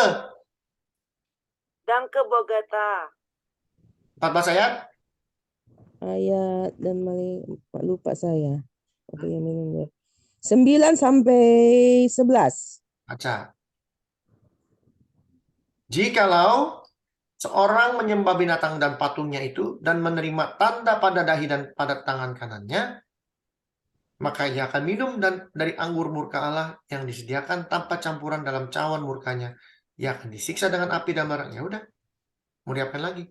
Kalau orang punya tanda pada dahi dan tangannya yang menyembah patung dan binatang itu, artinya apa? Dia nyembah setan. Betul? Kalau Ya. orang sudah menyembah setan, yang dilakukan yang ada di kepalanya berarti firman setan, perkataan-perkataan setan, dan tangannya melakukan segala perbuatan setan, betul? Betul?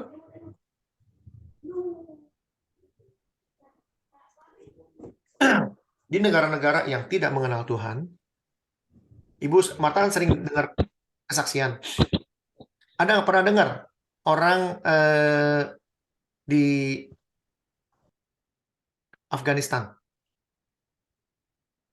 Afghanistan, orang Kristen, mereka itu apa namanya, kabaktiannya di bawah tanah, ngumpet, betul? Saya dengar di Cina, Pak. Cina, Afghanistan Mereka juga. sembunyi. Jadi apa namanya, underground Christians. Jadi orang Kristen yang ngumpet. Orang Kristen ngumpet, melakukan kegiatan kekristenan ngumpet-ngumpet. Nyanyi pun gak ada suara. Anggap di Cina. Pertanyaan. Orang Kristen yang ada di Afghanistan. Orang Kristen yang ada di Afghanistan. Berani nggak pergi ke pasar? Saya orang Kristen mau beli ini. Dikasih nggak? Saya percaya Yesus. Saya mau beli daging. Saya mau beli sayur. Dikasih nggak? Dikasih lah, Pak. Kan bayar. Enggak. Oh. Ditangkap, dibunuh, iya. Ditangkap, dirajam. Karena percaya kepada Kristus. Sama di Cina juga. Ya. Ada orang Indonesia kalau nggak salah punya murid 2 di Cina. Ya. Kabarnya udah nggak tahu kemana. Dia hilang.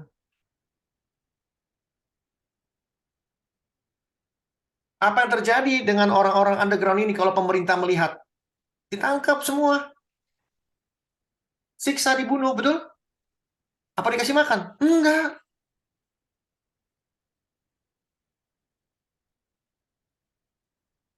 Karena kita berpikir, ya kan kita nggak ngomong. Ya kita kan pintar seperti merpati, seperti apa namanya? Pintar dan tulus seperti merpati, pintar seperti ular gitu katanya. Tapi kalau mereka tahu kita orang Kristen, apa kita bisa belanja? Nggak akan bisa. Ya, dunia sedang menuju ke sana. Ya, dunia sedang menuju ke sana. Apakah kita jadi khawatir? Enggak, justru kita jadi waspada. Justru kita jadi apa? Bersiap-siap. Bersiap apa? Mati bagi Kristus. Kita harus siap mati bagi Kristus. Ya. Saya kasih ayat ininya. Ayat ininya apa? Penguatnya. Berharap. Kita punya harapan. Ya. 1 Korintus 12. Coba kita lihat.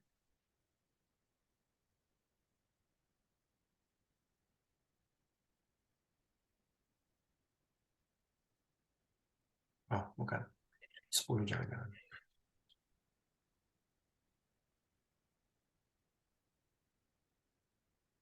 Hmm? 2 Korintus ya.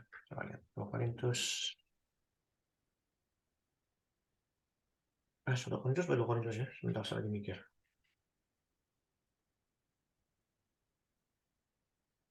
Korintus deh.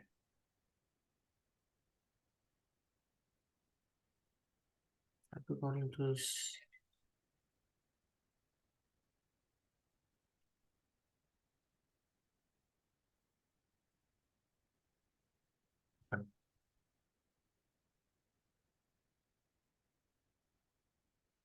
Saya lupa 1 Korintus berapa ya? 12 ya?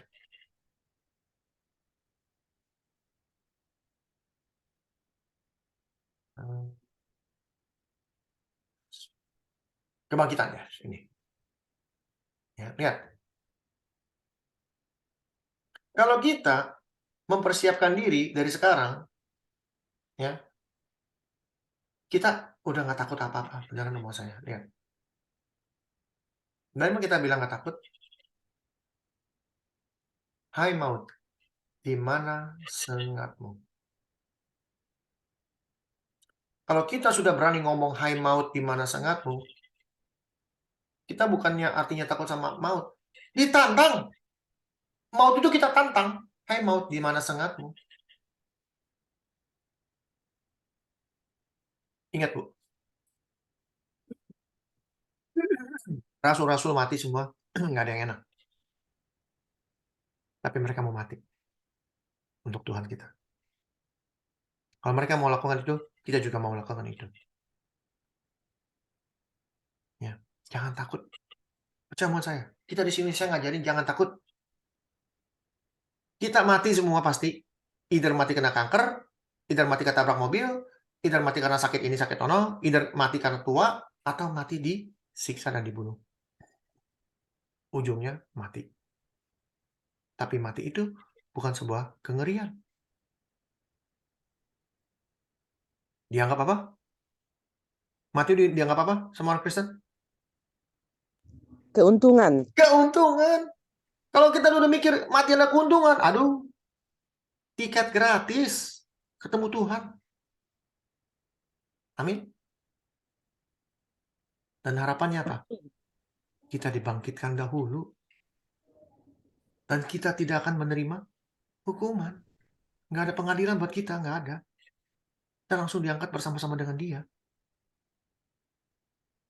Dan Tuhan akan membalaskan orang-orang yang menyiksa kita. Ingat itu. Tuhan membalas. Jangan khawatir. Ya. Kita akan mati sama-sama bersama Kristus. Toh, kita sudah mati di dalam Kristus. Pada dasarnya kita sudah mati di dalam Kristus. Pada saat kita bertobat, pada saat kita kembali kepada Kristus, kedagingan sudah dikuburkan bersama Kristus. Artinya kita sudah mati sebenarnya. Yang kita hidupi sekarang adalah hidup bersama dia.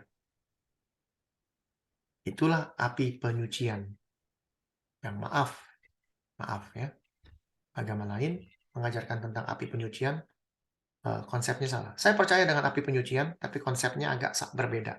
Konsep saya api penyucian atau purgatori adalah pada saat kita mati kedagingan kita, pada saat kita mati di dalam dosa-dosa kita, kita dibangkitkan kembali, dibaptis alias dibangkitkan kembali, hidup, ini dalam kondisi hidup, dibakar oleh apinya Tuhan.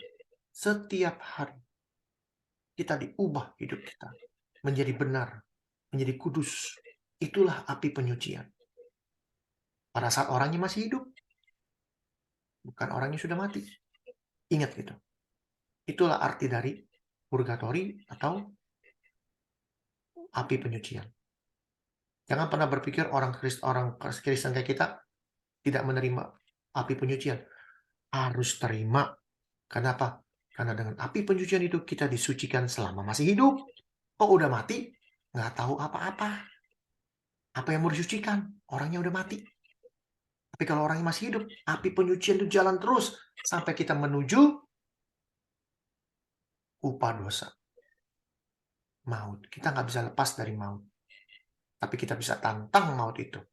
Sengatnya di mana? Kenapa? Karena kita pasti dibangkitkan kembali. Pada saat kita dibangkitkan kembali, seperti sekarang ini, memakai tubuh yang baru. Di mana sengatmu? Nggak bisa mati lagi. Jadi pengharapan kita, tubuh yang sekarang ini harusnya udah mati. Tapi mati pada kenyataannya nanti, suatu hari nanti, udah tua, atau kena sakit, atau dibunuh. Udah gitu aja.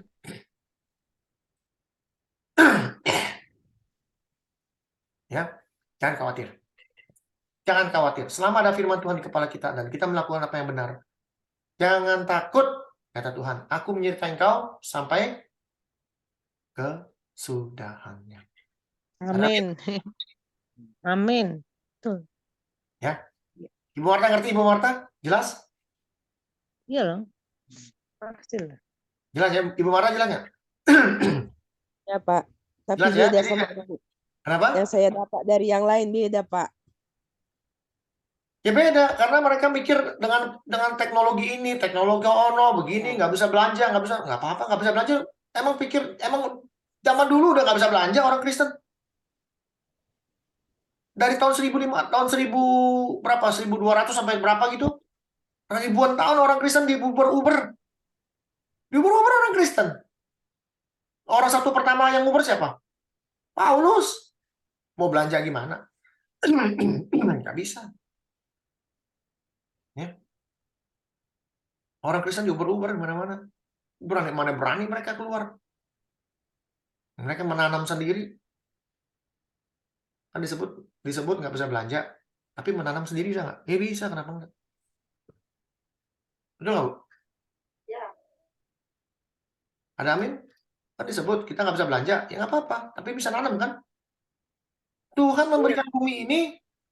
Ya kita bisa, apa aja yang kita lihat bisa makan kok. Ya hati-hati maksudnya. Ya, nih, lihat.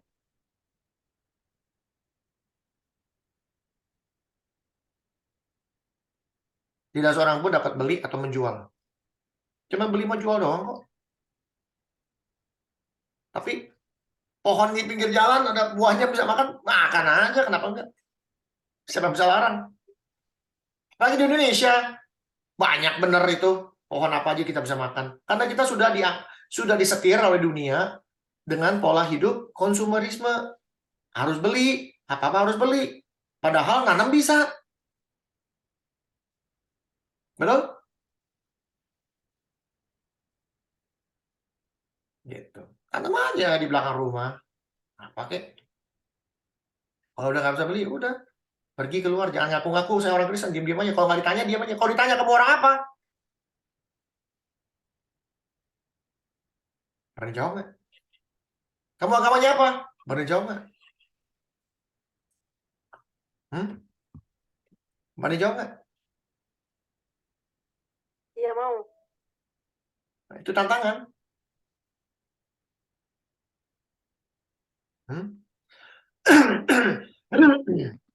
Berani jawab nggak? Kalau zaman itu akan terjadi pada kita lagi keluar. Ya kita nggak mau ngomong-ngomong, kita orang Kristen, diam-diam aja. Tapi tiba-tiba ada orang datang bawa parang, ditanya, kamu percaya Yesus atau enggak? Itu pertanyaan loh, buat kita loh. Berani jawab nggak? Harus berani, Pak. Nah, bukan harus berani. Jawab aja. Oh, saya pengikut Kristus. Bes! Langsung ketemu Tuhan. Di mana ayatnya? Nih. Itu baru apa namanya? Baru ayat ini terjadi sama kita. Kita menggenapi ayat. Di mana ayatnya? Sebab jika kamu mengaku dengan mulutmu bahwa Yesus adalah Tuhan dan percaya dalam hatimu bahwa Allah telah membangkitkan dia dari antara mati, maka kamu akan diselamatkan. Ayat ini akan kita genapi suatu hari nanti. Apabila kita mengaku dengan mulutmu, Yesus adalah Tuhan, dan percaya dalam hatimu, Allah telah membangkitkan dia dalam orang mati, maka kita akan diselamatkan. Bawa parang, bawa senjata, tempel di kepala. Yesus siapa? Yesus adalah Tuhan. Dor, selesai.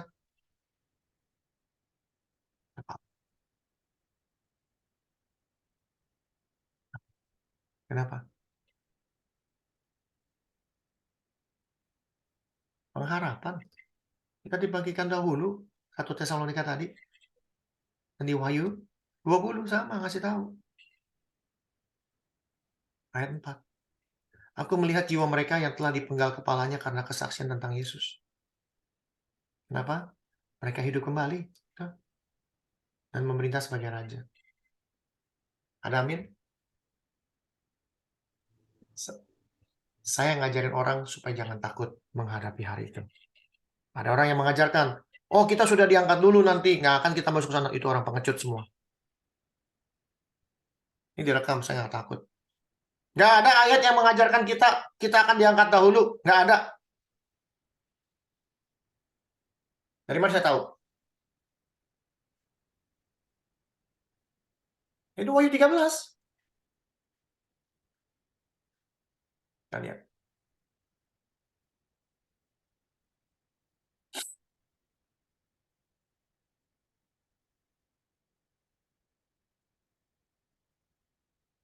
Ayat 12, sorry ya. Ya.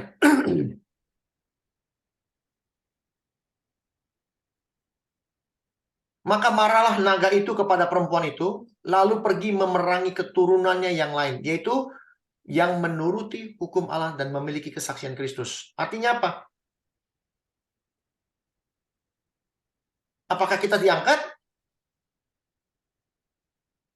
Yang diperangi orang yang menurut hukum Tuhan dan memiliki kesaksian Kristus, artinya orang-orang percaya dan melakukan hukum Tuhan. Ini masuk. Diangkat di mana? Betul? Lalu dikatakan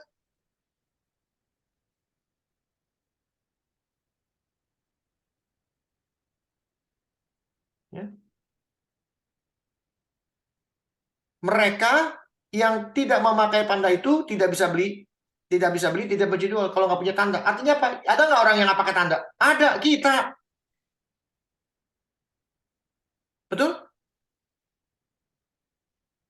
Kita ini. Tidak seorang pun dapat beli atau jual, ya kita. Orang-orang Kristen. Karena kita nggak mau pakai tanda itu. Karena kita masih mau melakukan perintah-perintah Tuhan. Dan yang terakhir, yang paling keren, yang udah nggak bisa dibantah, ini. Aku juga melihat jiwa mereka yang telah dipenggal kepalanya karena kesaksian tentang Yesus dan firman Allah. Artinya orang yang percaya Yesus tidak menyembah binatang dan patung. Tidak juga menerima tanda. Tuh. Akhir zaman ini. Mereka hidup kembali. Artinya kita ini masuk ke dalam tribulation. Ada yang bilang nggak masuk. Kalau nggak masuk, semua diangkat. Setan ngapain di bawah? Semuanya anak setan. Nggak ada. Ngapain bikin acara bisa beli atau nggak bisa beli? Itu untuk siapa? Untuk kita. Kita akan disiksa. Kita akan di macem-macemin lah. Nggak perlu saya takut-takutin. Saya mah cuma ngajarin supaya kita siap-siap. Mempersiapkan diri sebaik-baiknya, sebanyak-banyaknya. Supaya hari itu datang. Kita bersuka cita, bersukaria rame-rame nih. Kita berdelapan. Rame-rame. Harinya Tuhan depan mata. Kita akan mati bersama-sama. Dan kita akan dibangkitkan bersama-sama. Ada amin? Dan kita akan masuk dalam perjamuannya Tuhan. Luar biasa. Mesti kita tepuk tangan kalau mati beneran. Apalagi mati dalam Tuhan. Waduh. Itu impian. Orang bermimpi, wah impian saya apa? Menjadi orang kaya, menjadi orang ini. Impian saya ketemu Tuhan. Dan ketemu si setan, ketemu Tuhan, ketemu setan cilaka, bukan cilaka 17, cilaka selama-lamanya itu. Ya. Ibu Marta, mengerti Ibu Marta? Iya, Pak. Ada amin. Jadi gini, tujuan kita di sini yang tadi saya katakan, ini yang ditanya sama muridnya Yesus, kapan namanya akhir zaman Tuhan? Nih, katakanlah kepada kami, bila manakah akan terjadi? Apakah tanda kedatanganmu dan tanda kesudahan dunia? Kiamat kapan Tuhan? Tuhan Yesus tanda kedua kali kapan? Jawab Yesus, waspadalah supaya jangan ada orang yang menyesatkan kamu. Itu jawabannya. Sekarang saya tanya sama Ibu Marta. Ada orang ngajarin, jangan khawatir, kita akan diangkat dahulu sebelum masuk dalam tribulasi. Kita hari ini tidak pernah mempersiapkan diri, setuju? Kenapa? Kita tahu kita pasti diangkat duluan, betul? Ya. Nggak pernah mempersiapkan diri. Apakah ajaran itu benar? No. Yesus bilang, waspada. Jangan ada orang yang menyesatkan kamu. Kita tersesat. Harusnya kita berjaga-jaga. Kita harus mempersiapkan diri. Ini enggak. Oh, kita akan diangkat dahulu. Onyol. Nggak taunya masuk. Mampus semuanya. Berubah setia. Beneran. Semuanya berubah setia. Ada nggak ayatnya? Berubah setia. Cari ya.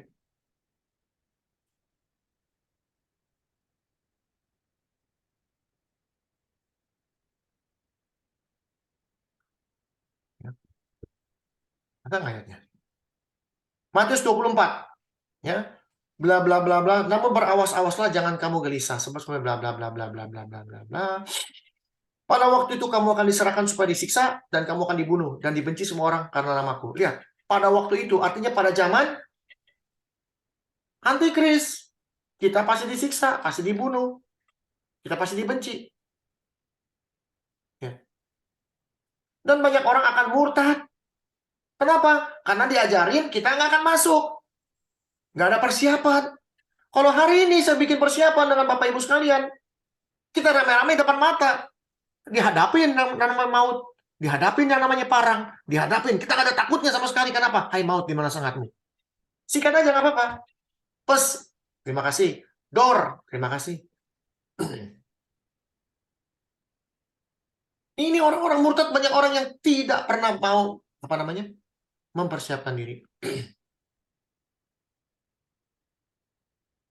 Ya. Banyak nabi palsu akan muncul dan menyesatkan banyak orang. Ada di mana? Di gereja semua. Makin banyak kedurhakaan, maka kasih kebanyakan orang akan jadi dingin. Terjadi sekarang. Waduh. Kasih tahu saya, terjadi nggak kedurhakaan?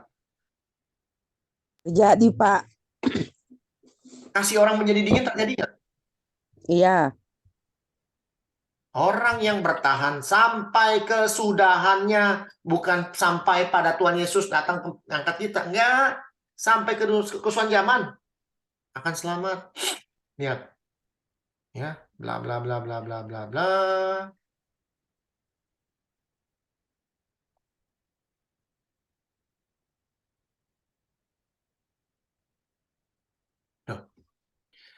Mesias-mesias palsu, nabi-nabi palsu akan muncul dan mereka akan mengadakan tanda-tanda yang dahsyat dan mujizat-mujizat. Sehingga sekiranya mungkin mereka menyesatkan orang-orang pilihan. Camkanlah, aku sudah mengatakannya terlebih dahulu kepadamu. Artinya apa? Hati-hati, waspada. Orang pilihan bisa sesat. Jangan sombong dulu.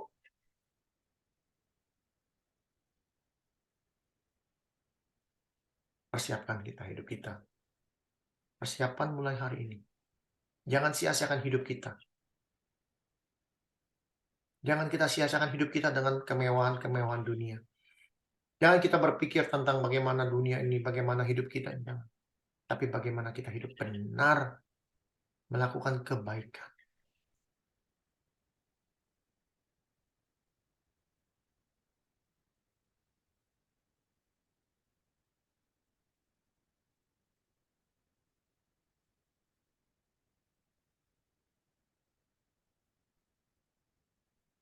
Rabi.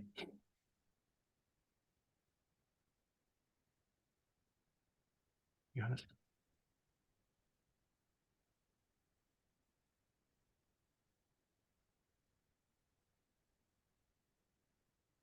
Aku memberikan perintah baru kepadamu.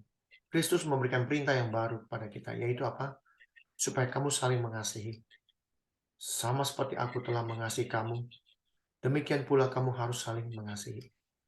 Dengan demikian semua orang akan tahu bahwa kamu adalah muridku, yaitu jika kamu saling mengasihi. Ini kalimat yang sangat dahsyat, kalimat yang tidak diberikan kepada orang Farisi, tapi diberikan kepada pengikut-pengikut Kristus. Ya, lihat.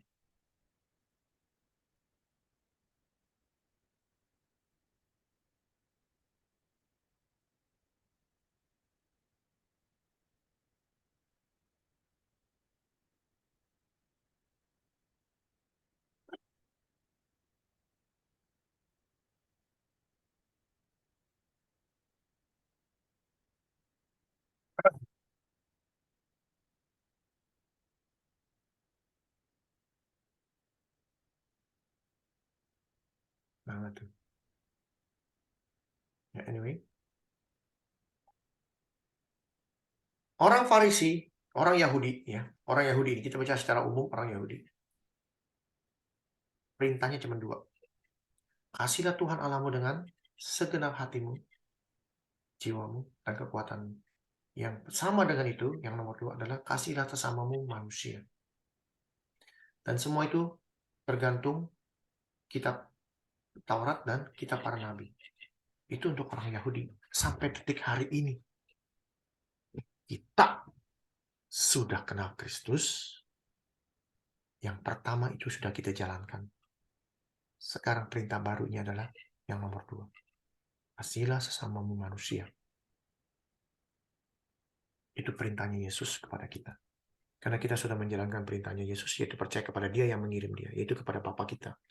Kita sudah percaya, kita sudah mengasihi Dia. Tapi sampai hari ini, orang Yahudi masih harus pakai 2 itu. Bahkan mereka tidak tahu Bapaknya mereka, tidak tahu siapa Tuhannya mereka. Mereka tahu ada Tuhan, tapi mereka tidak mengenal. Bahkan harus mengasihi dengan perbuatan mereka. Terus. Kalau kita bukan hanya perbuatan, tapi iman kita yang menyelamatkan juga. Dan perbuatan kita menyertai kita. Ya. Itu yang Tuhan kehendaki. Itu yang Tuhan ingin kita mempersiapkan diri. Kedatangan Dia seperti api. Yesus datang pertama kali dengan kasih-Nya yang luar biasa. Dan Dia harus menyerahkan nyawanya untuk kita. Tapi pada saat Dia datang kedua kali, Dia datang dengan api. Dan Dia datang sebagai hakim. Bukan enak-enak. Dia datang dengan murkanya. Dia datang dengan kedahsyatannya. Ya, ingat itu. Kalau kita takut sama setan, kita harus lebih takut sama Dia yang datang dengan api dan datang sebagai hakim. Setan pun akan dihakimi? No. Setan tidak akan pernah dihakimi.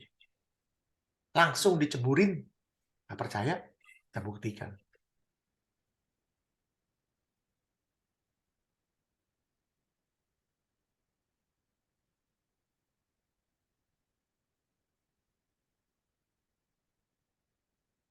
Dan iblis yang menyesatkan mereka dilemparkan ke dalam lautan api dan belerang, yaitu tempat binatang dan nabi palsu. Mereka disisa siang dan malam. Iblis langsung dilempar ke dalam lautan api, sedangkan manusia ada tatah putih, ada pengadilan. Mereka dihakimi menurut perbuatan mereka. Ada penghakiman. Iblis boro-boro, cemplung langsung.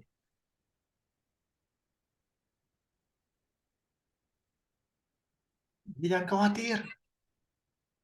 Oke? Ada pertanyaan yang lain? Saya akan stop di sini ya.